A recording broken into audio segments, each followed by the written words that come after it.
La tour de Babel a longtemps intrigué les gens, suscitant spéculation et curiosité.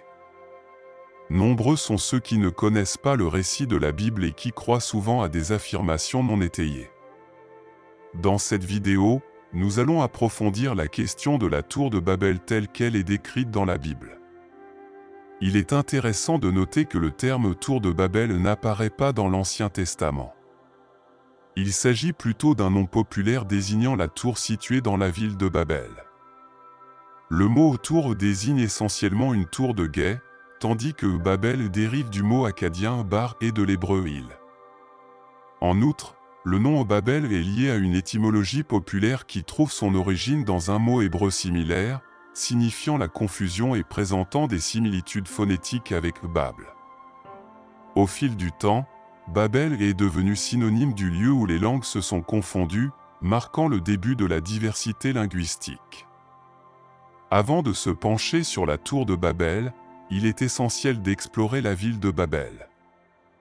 Après le déluge, Dieu a ordonné à l'humanité de s'étendre et de peupler la terre. Cependant, contrairement à l'ordre de Dieu, la population a recherché l'unité en construisant une ville dans la plaine de Shinar.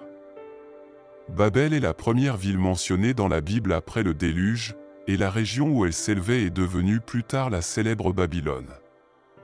La ville de Babel a été fondée par Nemrod, qui a également fondé les villes d'Irak, d'Akka et de Kalna. Lorsque Nemrod s'est rendu en Syrie, il a érigé une autre ville, dont Ninive. Selon le récit biblique du chapitre 11 de la Genèse, Babel était probablement le centre initial de la gouvernance de Nemrod, marquant le début de son royaume.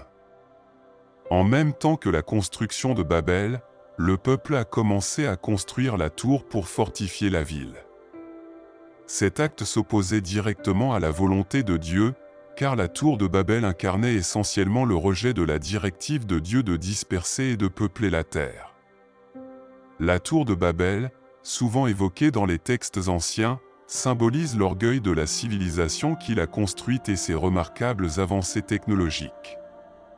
Selon le récit du chapitre 11 de la Genèse, il n'est pas certain que le peuple ait été poussé par la crainte d'un nouveau déluge. Néanmoins, la grandeur même de la ville, l'imposante tour et leur attachement à une société étroitement soudée suggèrent de telles préoccupations. Si leurs actions étaient motivées par la peur, cela signifiait non seulement une désobéissance à Dieu, mais aussi un manque de confiance dans sa promesse. Dieu avait assuré que la terre ne serait plus jamais dévastée par un déluge. Cependant, dans la région de Babel à cette époque, les matériaux de construction appropriés, comme les pierres pour les briques et le mortier, étaient rares. Par conséquent, les structures de la région étaient construites avec des briques d'argile séchées au soleil ou préparées au four, l'argile broyée servant de mortier. Les célèbres tours-temples mésopotamiennes, connues sous le nom de ziggourats, fournissent des informations précieuses sur la conception probable de la tour de Babel. Ces ziggourats étaient rectangulaires et comportaient plusieurs niveaux accessibles par des escaliers et des rampes. Une cour centrale permettait d'accéder au deuxième étage, tandis que des escaliers extérieurs menaient souvent au sommet de la tour. En général, ces tours comportaient 3 niveaux. Néanmoins, des preuves historiques indiquent que certaines ziggourats comportaient jusqu'à 7 niveaux. Au sommet de ces tours se trouvait un sanctuaire, où l'image de la divinité vénérée pour la construction de la ziggourate était enchâssée. Il est important de noter que ces détails ne sont que des conjectures, car nous manquons d'informations concrètes sur le nombre précis de niveaux de la tour de Babel ou sur sa fonction. Il est probable que sa construction soit restée inachevée, tout comme la ville elle-même, lorsque ses habitants ont été dispersés.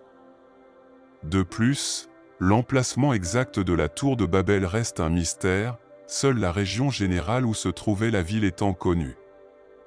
Diverses interprétations ont été proposées concernant l'emplacement de la tour. Certaines s'alignent sur les traditions juives et arabes, affirmant que la tour de Babel était synonyme du temple de Nabo, situé à une dizaine de kilomètres au sud de Babylone.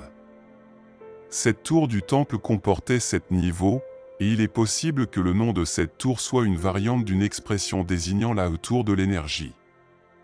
Une autre hypothèse situe la tour de Babel dans la ville de Babylone elle-même, l'identifiant comme la ziggourate connue sous le nom de Eburati, qui se traduit par la maison de la fondation du ciel et de la terre. Cette structure ressemblait à une pyramide à degrés et atteignait une hauteur d'environ 100 mètres. Cette merveille architecturale date de l'Antiquité et était connue sous le nom de tour de Babylone. Les habitants de cet empire croyaient que leur divinité était descendue dans le temple de la tour pour établir un lien avec eux. Malheureusement, Xerxès a ensuite détruit la tour, et les vestiges ont peut-être été nettoyés par les habitants de la région, laissant derrière eux un cratère important. Enfin, certains chercheurs affirment que la tour de Babel aurait été située à l'ouest de Bagdad, en Irak. Cette théorie reste néanmoins minoritaire, principalement en raison des changements importants survenus dans cette région vers 1400 avenue. Une tradition juive raconte que Dieu a déchaîné le feu du ciel, consumant la tour de Babel dans son intégralité, y compris ses fondations. Cet événement a laissé l'emplacement précis de la tour dans l'incertitude.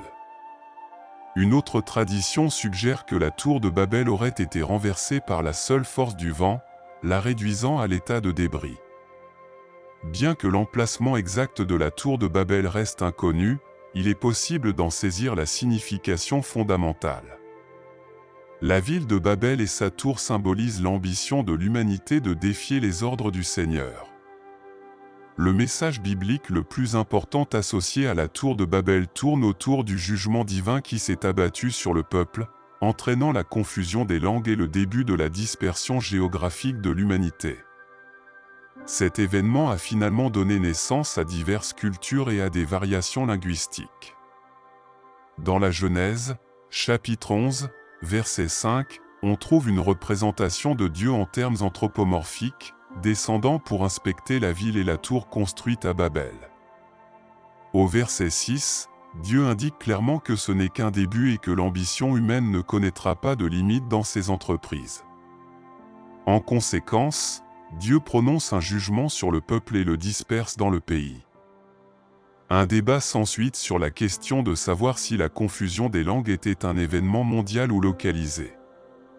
Certains érudits soutiennent qu'il s'est produit uniquement dans l'histoire sémitique, suggérant que le chapitre 11 se rapporte spécifiquement à ce contexte. Cependant, cette interprétation reste largement contestée. Le point de vue le plus largement accepté est que la confusion des langues a eu un impact global, indiquant que l'humanité était concentrée à Babel.